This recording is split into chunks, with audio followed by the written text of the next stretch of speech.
men's division, but we have women's division, mixed, mixed masters, women's masters, open masters, and grand masters. So a lot of different types of teams have come together to play here on the sands of Dubai.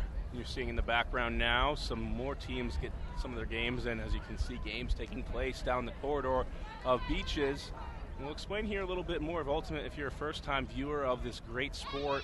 It's played 5-on-5, and as a result of having all that space around you, the point starts with one team throwing off to another, and you're able to go ahead and push the disc down the field. You cannot run once you have the disc, and you have 10 seconds to throw it. A goal or a point is scored by throwing it to your teammate in the end zone, which we'll get to see quite soon as Russia's getting set. And we'll start the game off.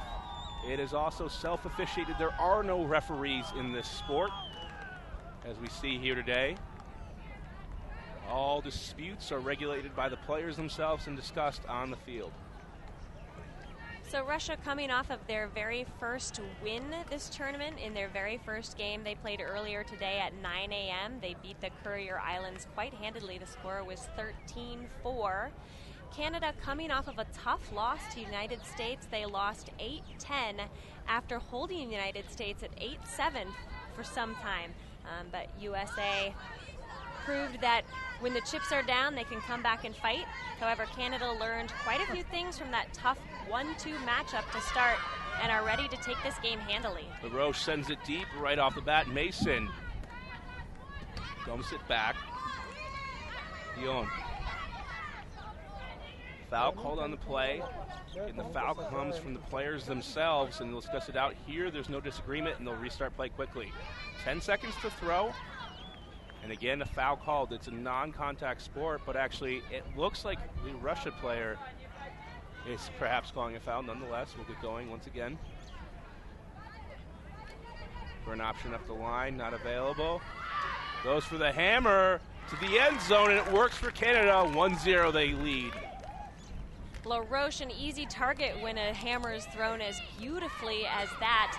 Something interesting to note about the Canadian team, a lot of these players have played together on one of the top women's club team in Canada, Traffic. So 12 out of the 15 players have had the opportunity to play together for years. Even though they haven't been in this exact venue, they haven't been on beach, that really helps generate the kind of cohesiveness that you need to perform well early. On the other side, we have Team Russia getting set to receive their first pole. They're already down 1-0. Canada is one of the big favorites, one of the big guns in the world, and we'll have to see, can Russia stay with it throughout this game.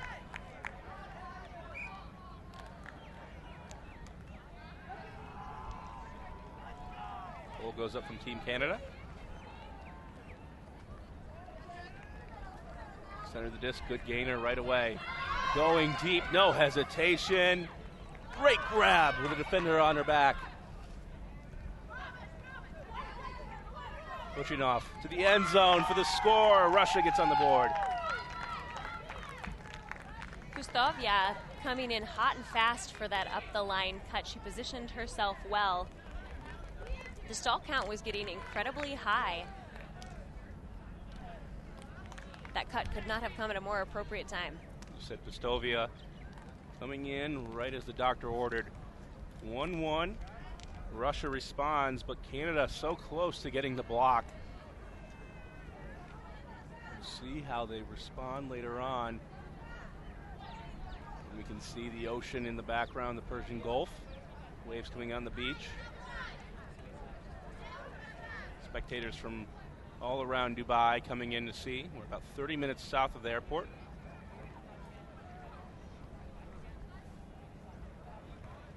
Right now, Russia's just waiting for Canada to signal readiness, and they have, and we're set to get going once again.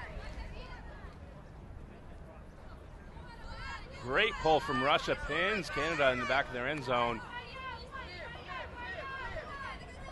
And they're able to get it out right away to LaRoche. And LaRoche answers with a huck of her own. This one is hanging and floating, no problem. To the end zone for the score. Michelle Ning comes down within the end zone. some exemplary elements of positioning from both teams. We've seen quite a few, or just a few long throws go up. Everyone's keeping themselves well in front of their defenders to make easy catches, even on those high hucks. Canada responds very quickly. It's really no surprise. Their team that's high-octane offense can huck it, can also work it down the field if they need to. Russia has tried to match that intensity thus far.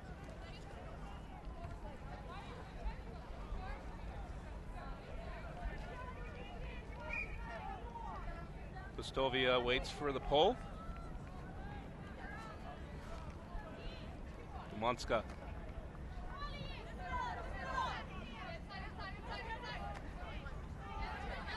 Gets it back off the dump.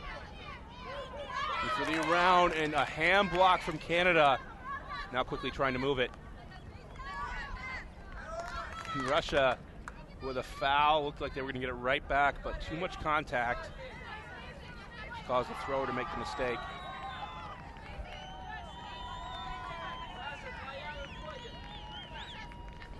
Looking for the dump. Gets it off. Relay to the end zone, and that's going to go out the back. It is windy right now, not as windy as it's been. Just enough, though, to give too much speed to that disc.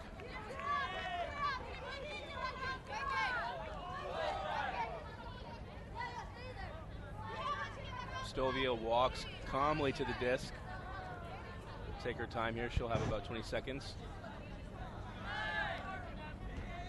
This will be our last game of the day, but tomorrow we have ourselves a full slate of games. First one at 8 a.m. local time, Kenya versus the UAE, the hometown team. Open division. Ireland versus Japan in the mixed division. Great Britain versus Japan in the open division. And 3 p.m. USA versus Canada in the open division. Going deep, Russia looking for the response just outside the end zone. Quick flip, and it's tied up at 2s. Kochinova is proving to be one of the favored downfield receivers, mostly because she's very dependable, reliable as a receiver, and then will take the time to make the intelligent decision and the appropriate throw. One thing this Russian team does not lack is height, and that can be especially important in these games. Come down with some difficult catches. Yeah, we want to talk about team averages. Of course, it's very easy to tell, even on camera, that Russia has a greater average height than Canada. But interestingly, if you average out the ages of the Canadian women's team, their age is actually greater than the Canadian women's team, the women's masters team. So it gives the Team Canada a lot of experience, more experience collectively than the Russians have. And experience is often king when it comes to these tournaments. Just having that ability to make critical decisions under pressure is important. Chow picks it up. Carey looking. Chow still stuck in her own end zone. Looking for an option. Forced to go to Roche. Bumped at the mark. And this will reset things.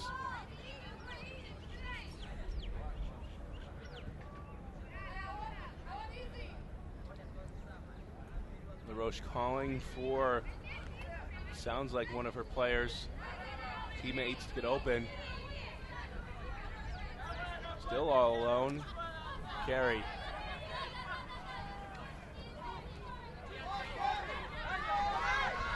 Looking deep to LaRoche. LaRoche can't come down with it. Great defense.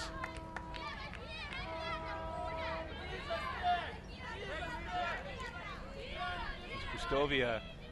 We have two sisters of the team, Pustovia, Anna Pustovia, and Sasha. Russia with a chance to break things here. Right now, 2-2. Going deep, but nobody home. Miscommunication. I feel like both teams are bringing out the guns, the big guns, pretty early in this game, showing that they're willing to throw whatever it takes and to put up whatever kind of defense is necessary.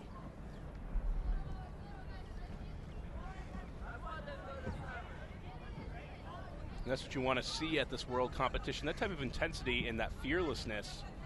It can be tough to keep the confidence up throughout the entire game.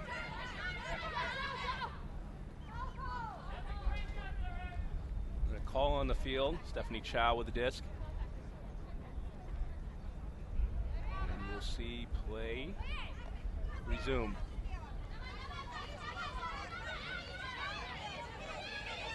Chow forced to go for a difficult throw and back to the Russians.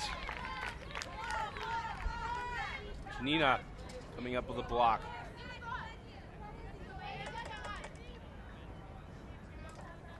The back and forth possession early on can be very critical. It can feel like it's worth more than 1 point. And Russia goes for the throw, just over the top. I feel like the play is much later than 2-2, but we are holding steady early in the game. Look at the replay. Too far. Ichugina was there.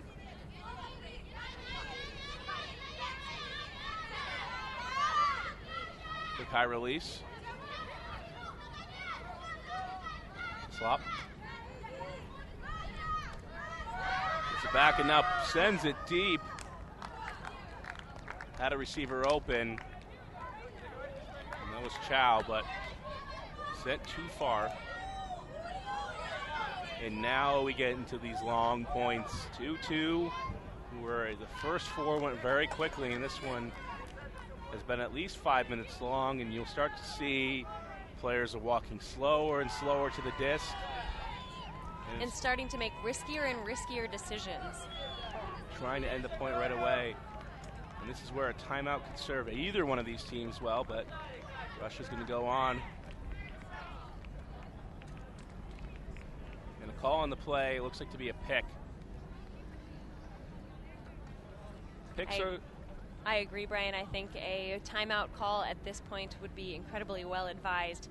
Both teams just look a little lackluster in terms of execution, but starting to get that nervous intensity as opposed to that focused intensity.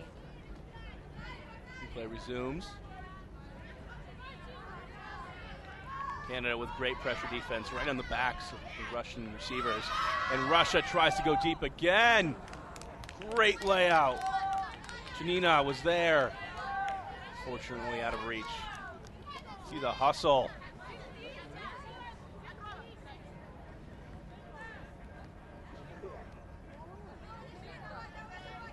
No matter what it is, whether it's a catch or a drop or a block or a miss, the reward is the same, a face full of sand, just no matter how it tastes afterwards. It can be so daunting in a point that's run long as this one has, to give that kind of effort and to find out you have to get up and continue playing. Absolutely, it's tough to stay mentally with it. LaRoche has an open receiver, goes with it to back corner of the end zone. Too high.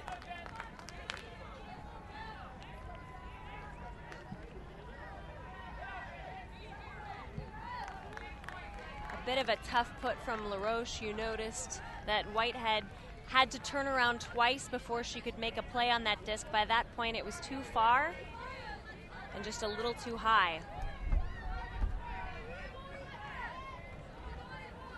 Again, starting to come down to those execution errors as a result of this play, at this particular point having gone on as long as it has, becomes exhausting both mentally and physically.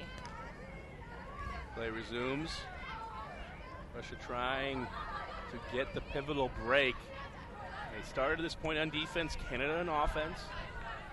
It'll be a huge momentum swing potentially. LaRoche is close, but great catch.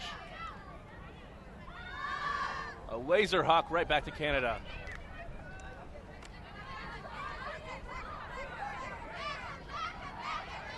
The slop.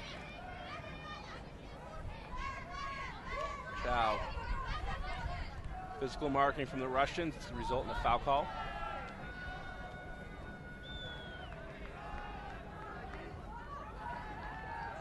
And in Ultimate, you are allowed a full disc space between you and your defender. Sometimes there are ever so slightly different interpretations of exactly how much distance that is, resulting in contact calls or foul calls, which warrant a little bit of discussion to clarify where a person's personal space and where the defender's space begins. Still some discussion going on, and the players each have 10 seconds to throw it. Canada back into play. Quick flip. Slop. Trying to force it in. And a block by the Russians, but a foul call. This one's going to go back. Again, this is a non-contact sport. Any slap on the hand or anything else.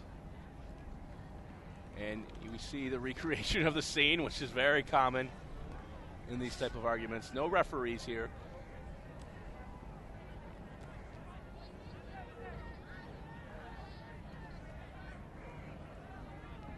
And this is where we get into a situation where a lot of outsiders would like to say, why don't you have referees? It's been a conscious decision over the years to leave the calls in the hands of the players themselves.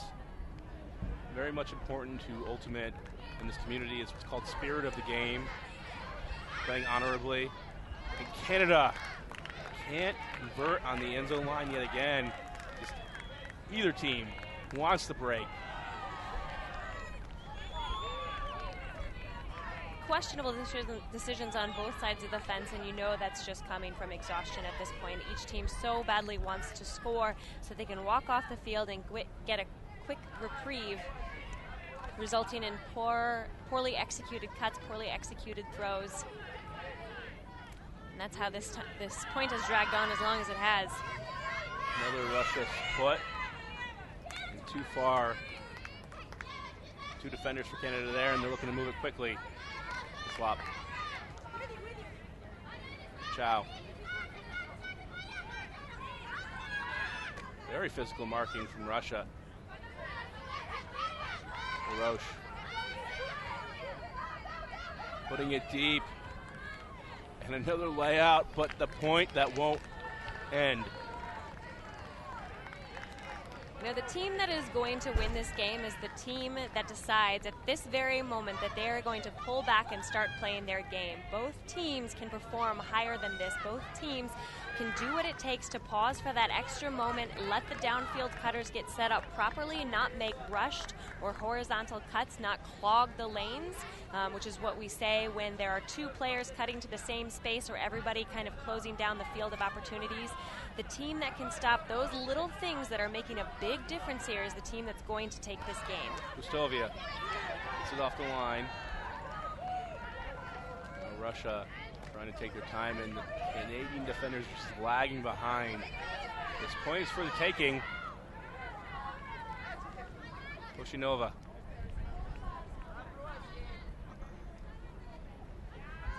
Gets it back. Has the opportunity, decides to not rip it. Shugina out front, and again, nobody can convert, and the hands are on the knees. Everybody's tired.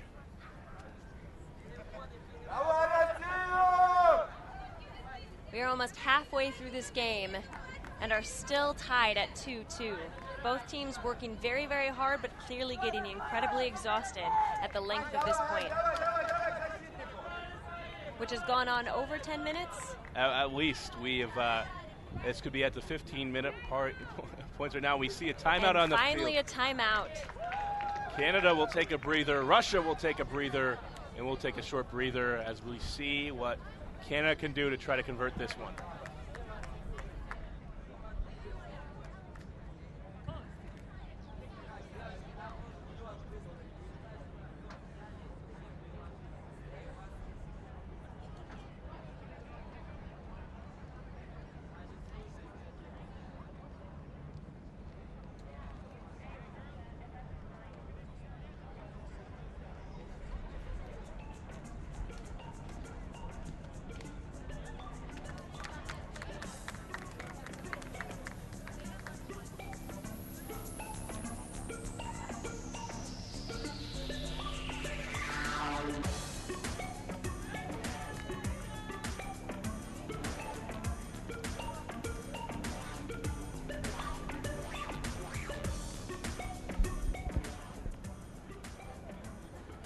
Welcome back to the 2015 World Championships of Beach Ultimate. I'm Brian Jones with Megan Tormey.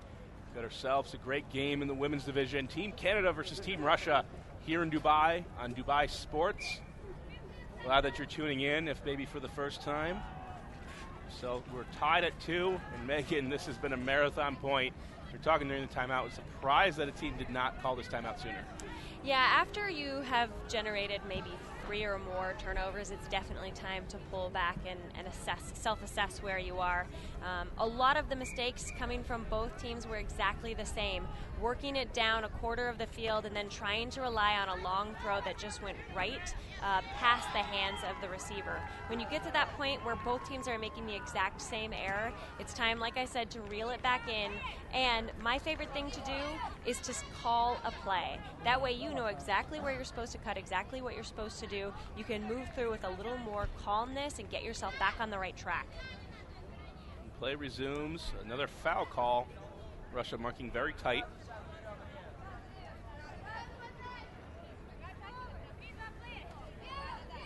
Chow. Going deep. Caught by Canada, but still short of the end zone. Well short. Islop goes to the end zone. Can't convert.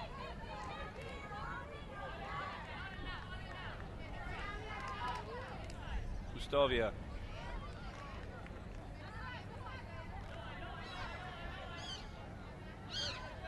Gets it back, center of the field. And right back to Team Canada. The timeout, I don't know if it's done any good, but we'll see. Big flip. Canada at the end zone. And the point that will never end just has ended. LaRoche brings it home, 3-2. Asha Collier with a moment of clarity, seeing what a proper, appropriate choice would be in this situation. You know, kind of explain what's going on. Playing in sand is so much more exhausting than in grass, and sometimes you can try to cut corners a little bit so that you don't have to do much running in the sand. So instead of cutting deep and then turning under and cutting in, a person is aiming for those long throws. They're already cutting deep. It's too exhausting to try and change direction, so they've been relying so far on their away game. It's time to put in that little bit of extra effort, cut deep, and then cut in for that underthrow. It'll be a little more effective and a higher percentage yield for either team. And you're going to see the fresh lines coming in, a wholesale change, all teams subbing here, and getting out of that sand that's been so tiring for the last 15 minutes. Monskoya gets it off. Big flip by the Russians, and they're already down the field looking to respond. Pustovia. Inside break. Looking for the sisterly connection, perhaps? No. Actually, Kochanova was the intended receiver.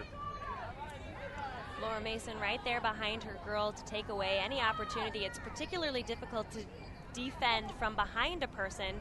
She did a good job of just tipping it away. In ultimate non-contact sport, each player has the right to the space directly above their head, so it can be tricky when you're coming from behind to make a clean D. She did a good job of waiting till that all hands were out of the way so that Laura Mason could make a good tip, get that disc back into her team's possession. Ning starts things off. And then an overthrow back to Russia.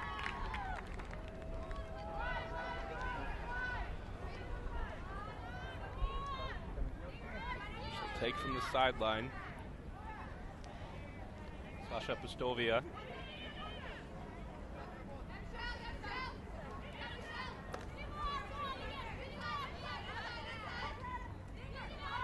Monskaya gets it off to Pustovia. Calling for cuts, looking for opportunities. Inside break and a beautiful throw for the score. Akramova. 3-3 Canada, tied with Russia. And we're almost 30 minutes in.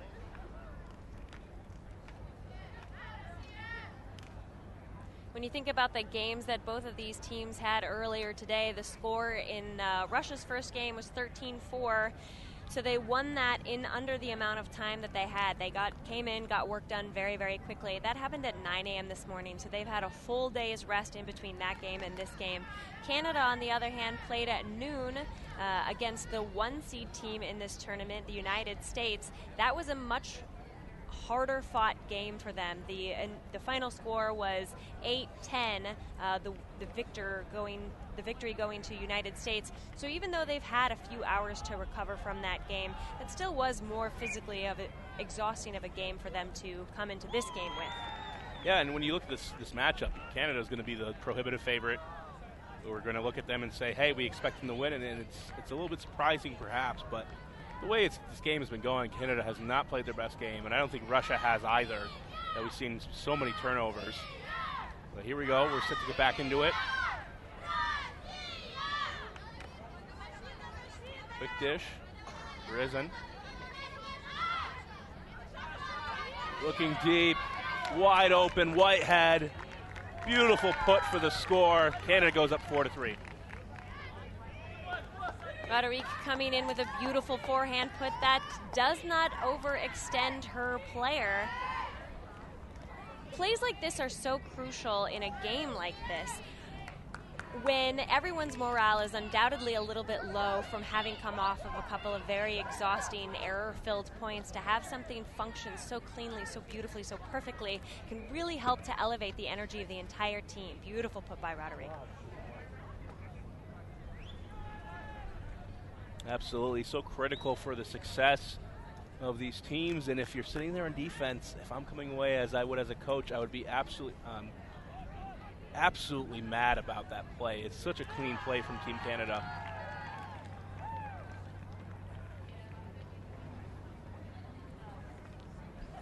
Let's see, though, Russia has to respond here. We're in the late stages of the game, even though it's 4-3.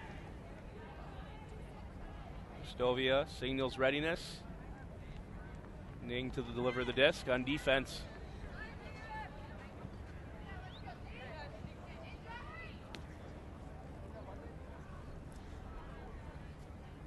That pull going out the back means that Russia can take the disc at the front of the end zone. Despite cutting down the distance they now have to go to get the disc into their own end zone, it does give Canada plenty of time to set up a nice, tight, decisive defense. And excuse me, they're allowed to set up at the brick mark. In this case, Russia will have the advantage, and we see a little bit of a zone, just a triangle in the downfield defense for Team Canada, trying to stifle any set play that Russia might have. Quick swing. Umanskaya. Stovia.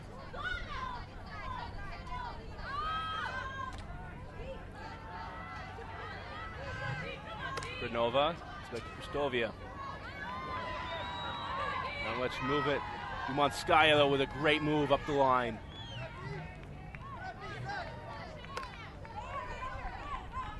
Quick swing around, and Russia responds 4-4.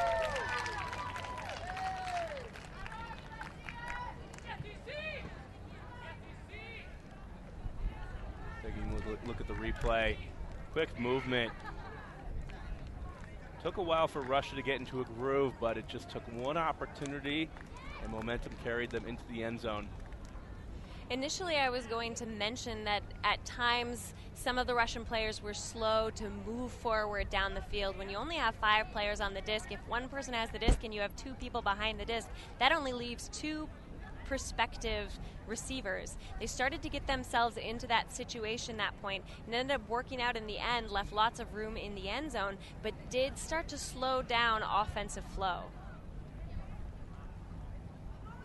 It'll be Canada's turn with the last possession. They move very quickly. LaRoche back on the field. She has been a playmaker for Team Canada thus far. We only have 13.5 minutes left in this game until we get to cap, and then we'll add points to the final score and play to that. It'll be a very quick game today. Or rather, still not really quick, but just low scoring. Russia with the pole. Carey going back.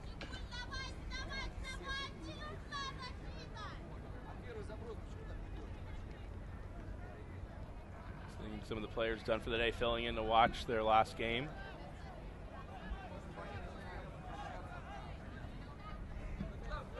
And Carey will walk the disc up to the brick mark.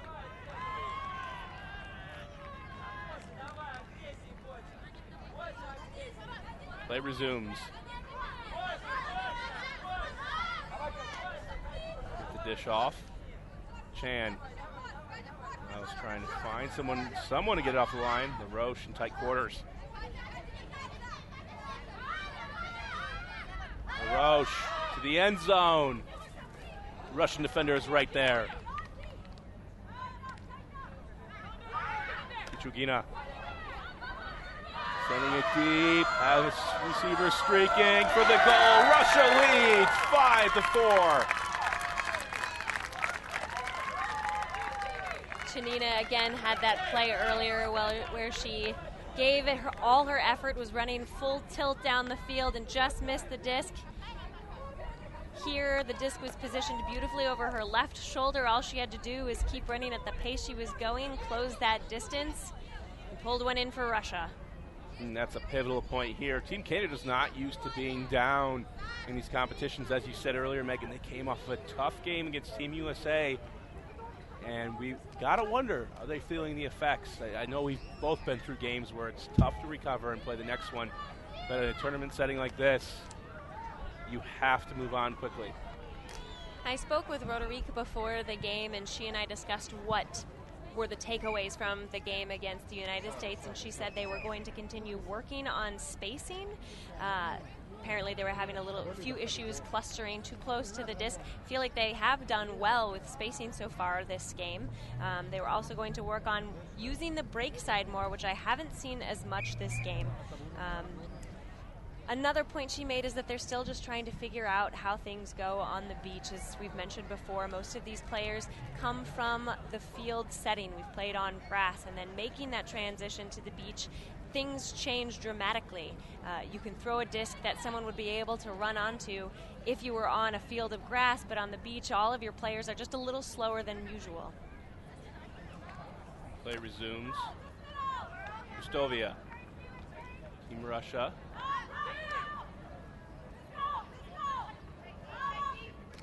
And it looks like we actually had a quick halftime there.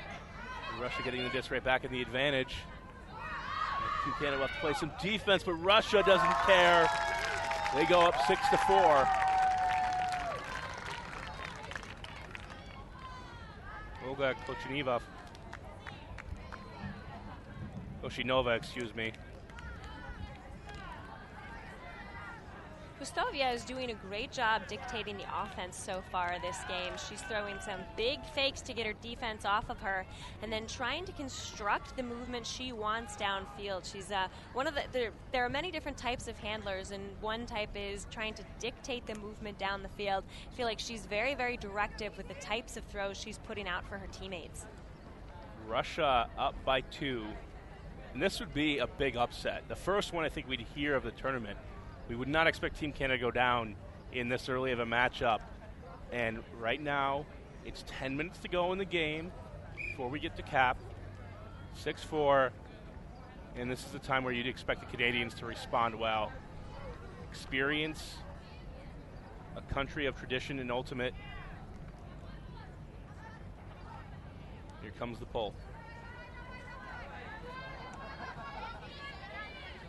Dion. LaRoche in the center. Excuse me, that was Carey. Now to LaRoche.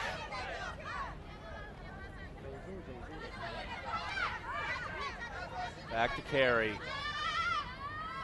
High grab, no problem. Quick flip. Going to the end zone, a block, and behind the receiver. I believe it was a Russian defender getting a hand on the disc. Ivakina. Like she got the piece of it just enough, put it behind. And now Russia can take a commanding 3-point lead. On the sideline, Had no problem shooting it deep before. Andre behind, back to Canada. LaRoche. Ashka putting it deep. And a drop. Patwa had the disc in her hands, has made more difficult catches than that for sure in her career, and just didn't secure it. Watching that disc come in, it was completely uncontested. Her defender, Majianova, was not yet near enough to make a play on that disc. She went up, tried to catch it one hand. I would have gone up with two hands on that one so that you could come down a little more securely. Russia moves it off the line.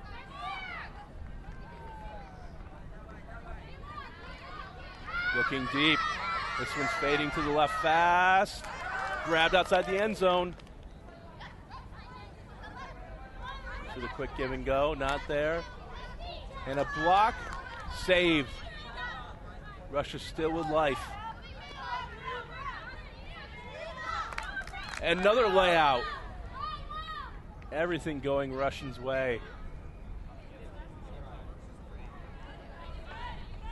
Ivakina, so there's a call on the field and some discussion. Some doubt whether or not Ivakina caught the disc. And now we have a timeout. Let's take a look. No, great grab, no problem there. Looks like there was just a timeout called by Russia. Trying just a pivotal possession here. You can go up 3 against Team Canada with 7 minutes to go and counting. Yeah, absolutely sage decision to pull it in and get your end zone set up. This is where a lot of mistakes can happen when you're in the red zone. Just wanting to make that score can make you make poor decisions. Here they're going to have the opportunity to get all of the players in front of the disc, set up the players however they want in the end zone so that there are many, many options available as opposed to perhaps a rushed or ill-advised one. Take a look around. We have many spectators here today, hanging out, enjoying the beach weather and enjoying a bit of ultimate frisbee. I'm Brian Jones here with Megan Tormey at the 2015 World Championships of Beach Ultimate here on Dubai Sports. And we have ourselves last game of the day that we'll be broadcasting in the women's division, Team Russia versus Team Canada, and in a surprise outcome so far, Team Russia is leading 6-4 over Team Canada, the powerhouse. Critical possession here could be nearly the game at stake for Russia and Canada.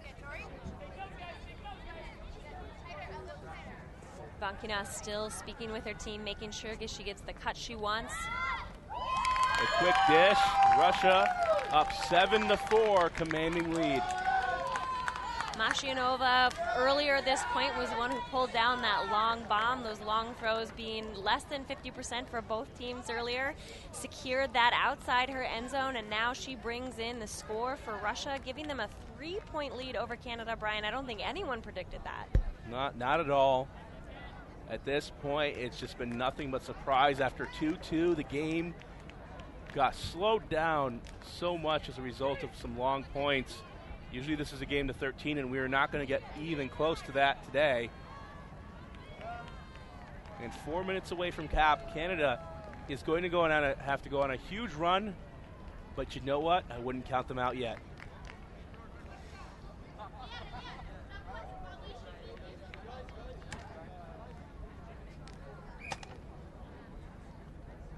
Getting set to pull, Team Russia.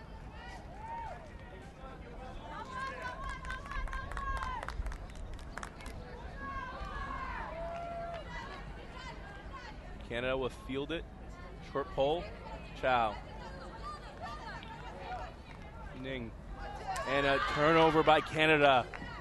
Unforced player just falling down on the sand going for the disc. May have been overthrown. And Russia can really almost seal it here. Play resumes. Chugina.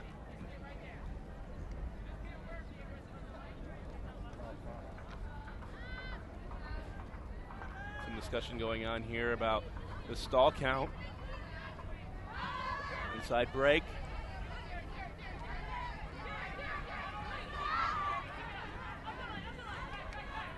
Russia still threatening. Canada trying to ramp up the defense. Critical possession, out to space. Caught for the goal, and Russia again and again up 8-4. Even with the stall count rising higher and higher, Pichugina did a great job keeping her eye on what was happening downfield. Normally you can get so flustered as the stall count gets high, you just throw something to get the disc farther down the end zone. She knew she had a defender in that space, greatly executed. Defender, didn't matter that she was right there in the physical space. No problem, easy to handle. And now, if you're Canada, you've got to focus 1 point at a time because there's nothing else you can do at this moment. But man, this is so unexpected from a team with so much experience and history.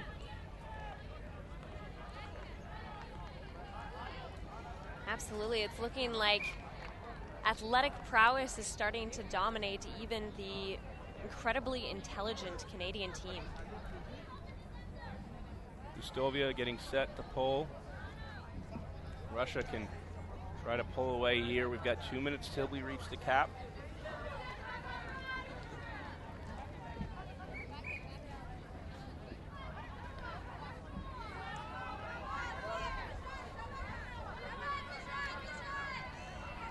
Dion.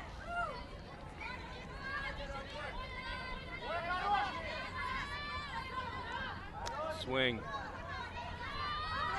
Going deep for slop for Whitehead. Whitehead done it again in the back of the end zone.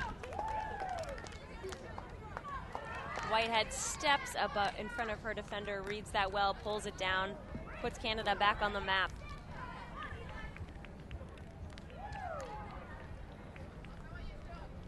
Taking a look at the replay.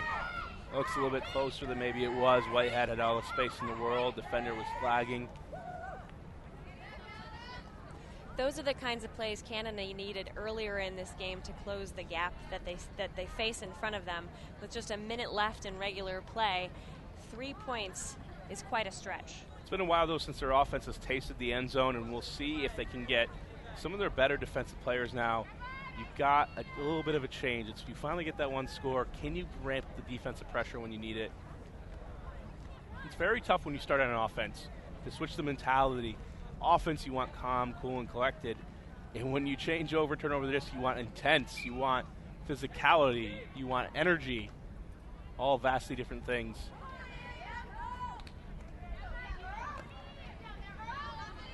Monskaya hits it to Pustovia.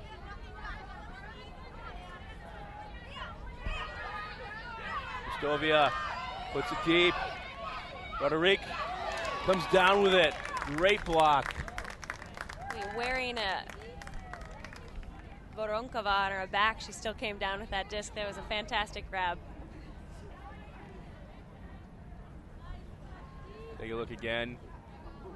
Boxing out. And reward again a face full of sand. Take it you don't lay out on the beach. No, not too much. I enjoy being up here. Megan Tormey here with Brian Jones in the cool shade. We have a great game. Still Russia mounting an upset opportunity. And Canada does not want that to happen. Carey sends it for the swing. Mason now dishing it down. Dion. The end zone, quick flip, and Canada breaks. Not done yet. 8-6.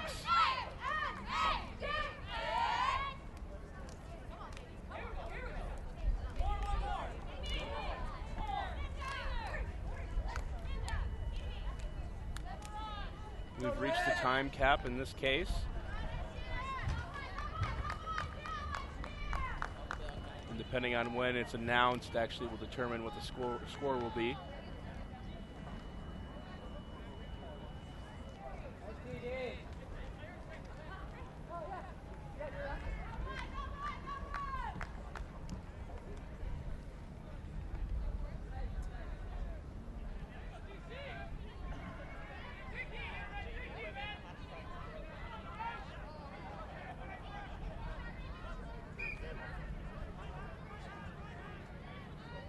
8-6. Team Russia still up, but now the pressure begins to mount as Canada tries to come marching back in this game. Ning with the pull, and that's a mistake. Russia letting it drop. The pressure right away from Canada. Russia moving it up the field. Great catch. And a bullet of a pass. Trying to slice past the defense. Looking for Koshinova. Those up-the-line throws that are parallel to the sideline are much more effective if you have someone a little farther down the field coming at a wider angle so that they can narrow that gap, but at some point your person is just running parallel to the disc. It's very difficult to catch it at that point. It's also easier to see when you have somebody coming from the far side of the field. You can really get a better angle at it. It's very tough to judge. Put it out in front. Play resumes, and Canada can bring it within one. Ning. And a drop. Whitehead, excuse me. Had it in her hands. Stovia. Picks it up. Defense hot on the trail, but not close enough, and a hammer. Right there, Russia goes up 9-6. So we've had the treat of two hammers this game, both of which resulted in a score. Janina has found herself a favored target on this Russian team. She's pulled in quite a few scores and big layout grabs for her team today. Mashunova, the captain of her team, certainly has to help corral the team with that kind of beautiful throw. And it's just really important for Russia to maintain that lead going here and to pass the time cap. Not sure what the final score we'll be playing to is, but we can be assured that Canada needs to pretty much score from here on out in order to take this game.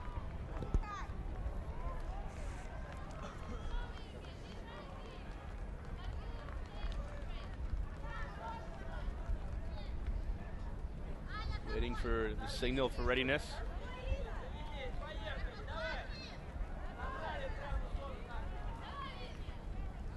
Stovia.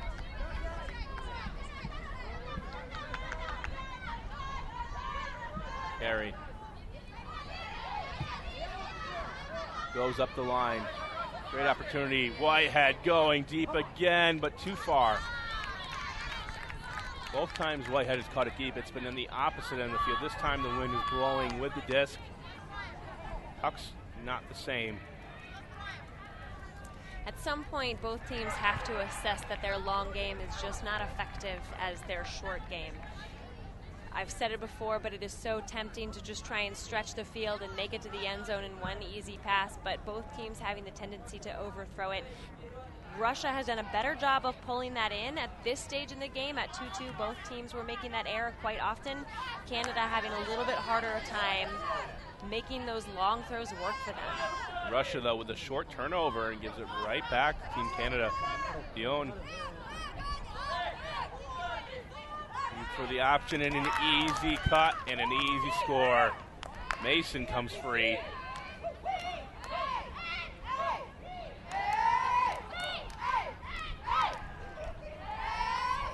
An easy cut in an isolation space. Canada still with life, but they'll have to pretty much run the table. Snatch victory from the jaws of defeat.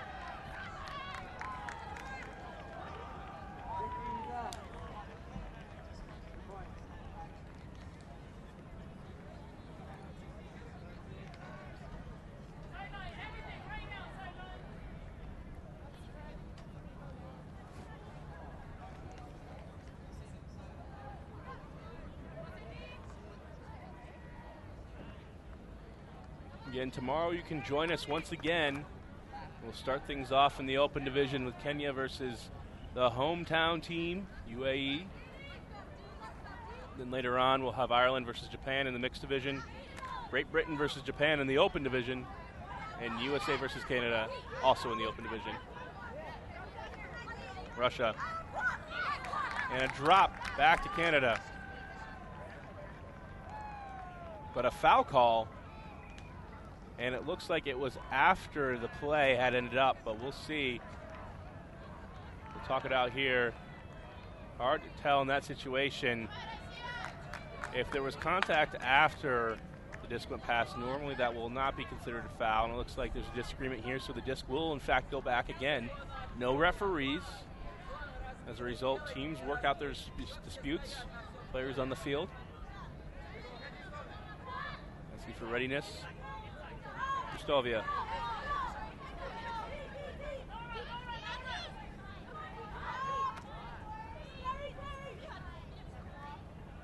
Gets it right back.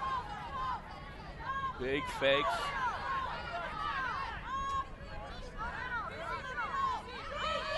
Going to the end zone. Caught. And that looks like it's for the win. Russia takes it 10-7.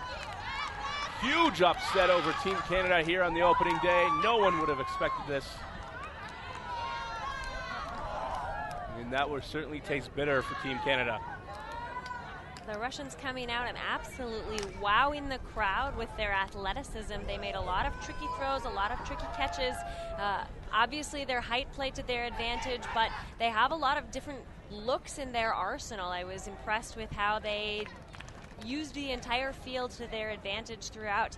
Furthermore, this is harder to quantify, but I really feel like Russia wanted it more coming out. They came with a little more intensity, a little more fire, and a little more of an attitude that this game was for the taking, so they came and took it.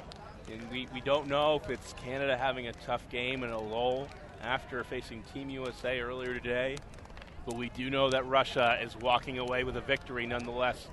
For Megan Tormey, I'm Brian Jones. Thanks for listening in and tuning in on Dubai Sports. We'll be back tomorrow here from the 2015 World Championships of Beach Ultimate.